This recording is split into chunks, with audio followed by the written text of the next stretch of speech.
बच्चा आके कहता है अपने फादर से कि पापा पापा मेरा क्रिकेट टीम में सिलेक्शन नहीं हुआ। आई एम सो सैड, मैंने इतनी मेहनत की थी क्रिकेट टीम के लिए बट मेरा फिर भी सिलेक्शन नहीं हुआ।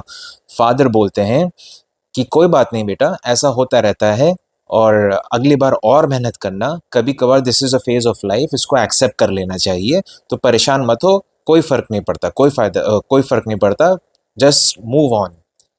Hello everyone, my name is Dr. Imran Khan and I'm a teacher mentor, student mentor and parent mentor। यहाँ पर जो पेरेंट ने या जो फादर ने सबसे बड़ी गलती की वो ये की कि उन्होंने बच्चे के इमोशन को एक्सेप्ट नहीं किया, एक्नॉलेज नहीं किया। राइट। दुनिया में बहुत बड़ी बड़ी गलतियाँ या बहुत बड़ी बड़ी लड़ाइयाँ रुक जाती अगर हम एक दूसरे के इमोशंस को, एक दूसरे के फीलिंग्स को अगर हम लोग एक्नॉलेज कर लेते और समझने की कोशिश करते। सो ये वीडियो डेडिकेटेड है इसी टॉपिक पे, that is to try to understand the feelings of the child and to acknowledge them. So without wasting any time, let's start with the video. And before starting the video, kindly share, subscribe, and like the channel. So let's dive into the video. सबसे बड़ी problem या सबसे बड़ी गलती as a parent या as a teacher हम लोग करते हैं कि बच्चा अगर अपनी कोई प्रॉब्लम हमसे डिस्कस कर रहा है तो हम उसको एक्सेप्ट नहीं करते, हम उसको एक्नॉलेज नहीं करते हैं उसकी फीलिंग को, और हम लोग उसको उसको सबसाइड कर देते हैं, बोल देते हैं it is part of life और you should move on. But ऐसा नहीं करना चाहिए कभी भी। ऑलराइट, कुछ भी हो, बच्चा अगर अपनी बातें डिस्कस कर रहा है आपसे तो आपके ऊपर ट्रस्ट करके डिस्कस कर रहा है। अगर आप उसके फीलिंग्स को एक्नॉलेज नहीं करेंगे, उसके इमोशंस को अगर आप एक्नॉलेज नहीं करेंगे तो वो यही सोचेगा कि यार इनको बताने का फ़ायदा क्या हो रहा है, he can not understand my feelings, he can not acknowledge my feelings. So बच्चा बताना बंद कर देगा। कभी कभार ऐसा होता है ना कि आप बोल देते अरे चलो कुछ नहीं हुआ, जैसे उसको चोट लग गई, अब वो रो रहा है आपके सामने आके रो रहा है तो आप बोल रहे अरे चलो कुछ नहीं हुआ, हो जाता है ऐसा, कभी कभार हो जाता है, अरे कोई बात नहीं, चलो भूल जाओ ये सब, ऐसे करके हम लोग बोल देते हैं। बच्चे कभी नहीं बोलते हैं। ये सारी चीज़ें बच्चों के इम्प्लिसिट मेमोरी में स्टोर हो जाती हैं। देखिए दो टाइप की मेमोरीज होती हैं, एक होती है इम्प्लिसिट मेमोरी और एक होती है एक्सप्लिसिट मेमोरी। इम्प्लिसिट मेमोरी आप ये समझ सकते हैं कि वो कहीं पर आपके दिमाग में कहीं पर वो मेमोरी जाके स्टोर हो जाती है, जो कि आपको अपने आप बगैर सोचे समझे कुछ चीज़ों को करने के लिए मजबूर करती है या कुछ चीज़ों को करने में हेल्प करती है। फॉर इंस्टेंस अगर जो मदर है वो अपने बच्चे का जो डायपर है वो आप देखोगे कि कुछ टाइम बाद वो बच्चे का डायपर अपने आप चेंज करने लगती है विदाउट थिंकिंग। तो that is what is called as she is using her implicit memory. Explicit memory on the other hand वो मेमोरी होती है जिसके लिए आपको थोड़ा सा सोचना पड़ता है। We I make a separate video on implicit and explicit memory, और कि बहुत ज़्यादा ज़रूरी है बच्चों के मेंटालिटी को समझने के लिए। सो होता क्या है कि जब आप स्नब कर देंगे बच्चे के इमोशन को, so that particular thing will get into या will be stored in the implicit memory of the child.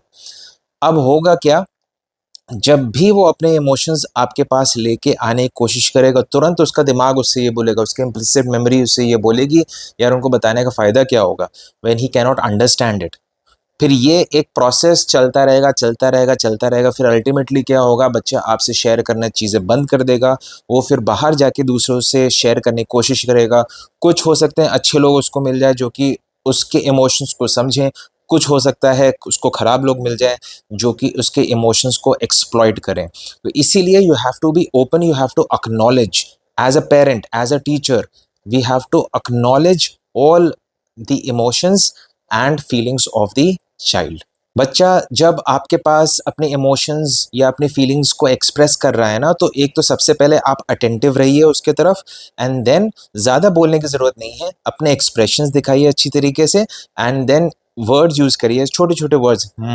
अच्छा ऐसा हो गया, ओ, ऐसे करके आप उसके एक्सप्रेशंस को एक्नॉलेज करिए। उसके इमोशंस को आप एक्नॉलेज जब करेंगे ना, तो आप ये देखिएगा कि वो अपने आप अपने इमोशंस को पोर आउट करने लगेगा आपके सामने।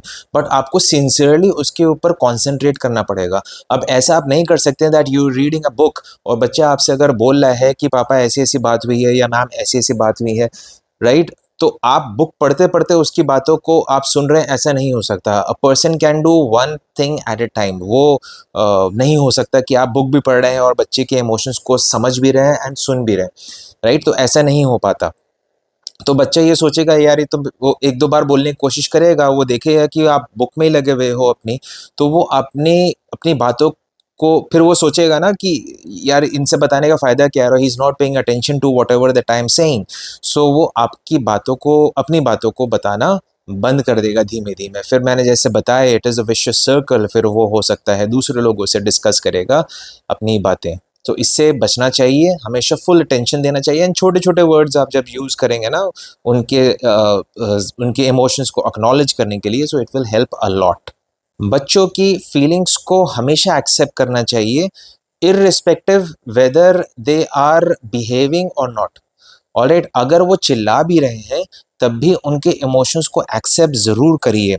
बच्चों के जब आप इमोशंस को एक्सेप्ट करेंगे ना, जब वो भले ही चिल्ला रहे हों या मिसबिहेव कर रहे हों, अगर आप उनके इमोशंस को एक्सेप्ट करेंगे तो they will listen and they will change their behaviour at that particular moment.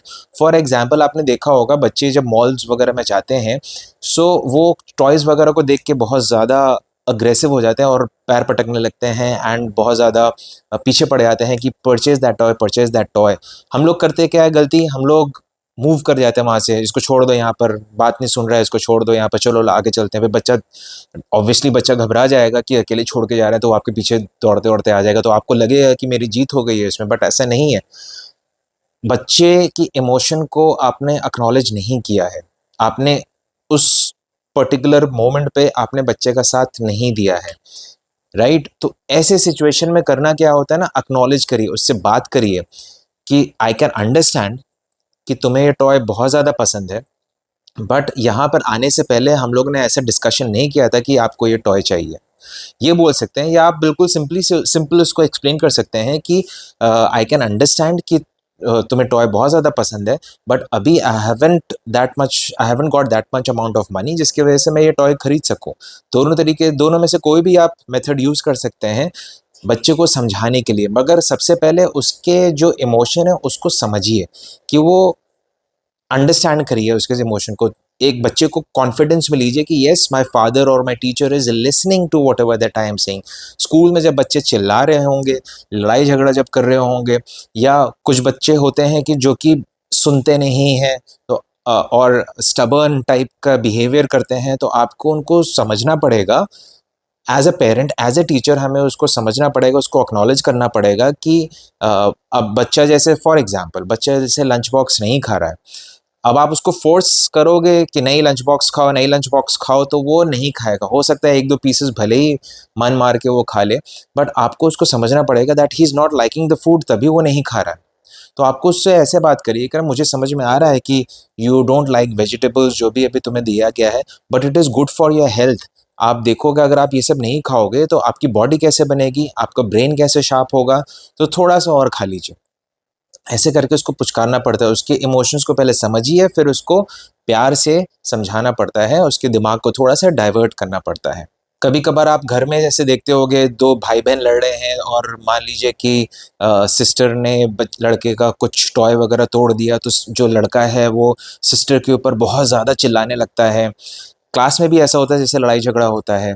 तो आपको समझना है, आपको ये बताना है बच्चे को, जैसे मैं घर का एग्ज़ाम्पल लेता तो आप बच्चे से ये बोल सकते हैं कि मुझे पता है कि तुम्हें ये टॉय बहुत ज़्यादा पसंद है, बट मुझे एक रिस्पेक्टेबल बच्चे चाहिए घर में, या फिर मुझे रिस्पेक्टेबल बच्चे चाहिए अपनी क्लास में। I don't want children that are fighting with each other.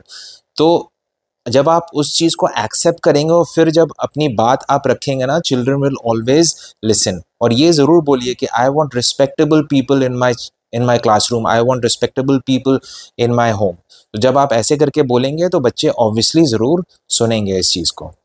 कभी कभार ऐसा होता है कि बच्चे ने कोई चीज़ मिसप्लेस कर दी, वो आपसे आके बताता है, आप ये बोलेंगे कि कैसे मिसप्लेस कर दी तुमने, अरे ये कौन सी बात होती है, कितने लापरवाह टाइप के इंसान हो तुम। जब आप ये पूछेंगे कि कैसे मिसप्लेस कर दी और अपनी टोन आपने अभी देखा कि टोन बहुत ज़्यादा अग्रेसिव था, तो बच्चा घबरा जाएगा। अब वो सोचेगा सच बोले या झूठ बोले, अगर वो झूठ बोलेगा तो हो सकता है उसको बोल दे कि इधर उधर मैंने रख दी थी तो सिस्टर ने उसको फेंक दिया, या सिस्टर ने उसको मिसप्लेस कर दिया, कुछ भी झूठ बोल सकता है वो। तो वो हो सकता है मोमेंटरली वो बच जाए, बट अंदर ही अंदर वो ये सोचेगा यार मैंने झूठ बोला है, राइट। और वो चीज़ उसको हमेशा उसके दिमाग में बनी रहेगी, विच इज़ नॉट गुड। अगर वो सच बोलेगा तो उसके दिमाग में अभी आएगा, अगर मैंने अब सच बोला तो अब अगला क्वेश्चन ये आने वाला है कि कहाँ खुआ दी, फिर उसके ऊपर एक क्वेश्चन, फिर इसके ऊपर एक क्वेश्चन, फिर इसके ऊपर एक क्वेश्चन। तो जब आप बहुत ज़्यादा क्वेश्चनिंग करने लगते हो ना, तो उसमें स्टूडेंट या जो बच्चा है वो बहुत ज़्यादा कंफ्यूज होने लगता है। तो ज़्यादा क्वेश्चंस वगैरह मत करिए। ऐसे सिचुएशंस में जब बच्चा आए अपने पास आपको बताने के लिए कि मैंने चाबी गुम कर दी या मैंने चाबी मिसप्लेस कर दी है, तो उसको एक्नॉलेज करिए कि अच्छा ठीक है तुमने उसको मिसप्लेस कर दिया, बट अब बताओ क्या किया जाए इसके आगे। बच्चा खुद अपने आप से कुछ ना कुछ ऑप्शन ज़रूर निकालेगा। एक्सेप्ट करिए, उसको ये एहसास दिलाइए कि आप उसके साथ हैं, आप उसके अगेंस्ट नहीं हैं। एंड अगर वो सच बोलेगा तो वो प्रॉब्लम में नहीं आएगा। सच बोलने पे कभी भी पनिशमेंट नहीं दीजिए। यस, थोड़े बहुत आपको समझानी पड़ेंगी चीज़ों को, बट सच बोलने में पनिशमेंट नहीं दिया जाता, चीज़ों को समझाइए। झूठ अगर वो बोलना एक बार चालू कर दें, उनको ऐसा लगेगा कि अगर झूठ बोलने से वो बच जा रहे हैं, तो वो बार-बार झूठ बोलेंगे। ये चीज़ हमेशा याद रखिएगा। कभी-कभार ये भी होता है कि बच्चे अपनी फीलिंग्स को एक्सप्रेस नहीं कर पाते हैं, तो हम करते क्या है, हम गलती क्या कर देते हैं, हम उनको प्रॉम्प्ट करते हैं, राइट? कि बच्चा सपोज़ अगर एक बच्चे के बीच में अगर लड़ाई हो गई, 2 बच्चे के बीच में अगर लड़ाई हो गई है, तो एक बच्चा को हमने बुलाया और वो बोला है कि सर मैं उधर जा रहा था, तो उसने अब जब वो उसने बोला तो आप बीच में प्रॉम्प्ट कर दी, उसने अपना पैर लगाया या उसने तुम्हें पेंसिल ले ली। आप जब अपने तरफ से बीच में प्रॉम्प्ट करने लगेंगे ना चीज़ों को, तो बच्चा उससे कन्फ्यूज़ हो जाएगा, राइट। हम लोग बड़े भी अगर मान लीजिए हम लोग कोई सेंटेंस बोल रहे हैं और वो वर्ड मान लीजिए भूल जाते हैं, एक स्पेशल वर्ड मान लीजिए भूल जाते हैं, और अगर दूसरा बंदा प्रॉम्प्ट करने लगेगा आपको वो वर्ड, राइट, तो आप कंफ्यूज हो जाओगे, आपको वर्ड और याद नहीं आएगा, राइट। प्रॉम्प्ट उस सिचुएशन में करना चाहिए व्हेन यू आर 100% श्योर कि बच्चा क्या एक्सप्रेस करना चाह रहा है, राइट। लड़ाई किस वजह से हुई है, व्हेन यू आर 100% श्योर किस वजह से बच्चा ऐसा बिहेव कर रहा है, when you are 100% sure, only then आप प्रॉम्प्ट करिए, और एल्स प्रॉम्प्ट नहीं करिए। Let the child express his feelings, let the child speak out, alright.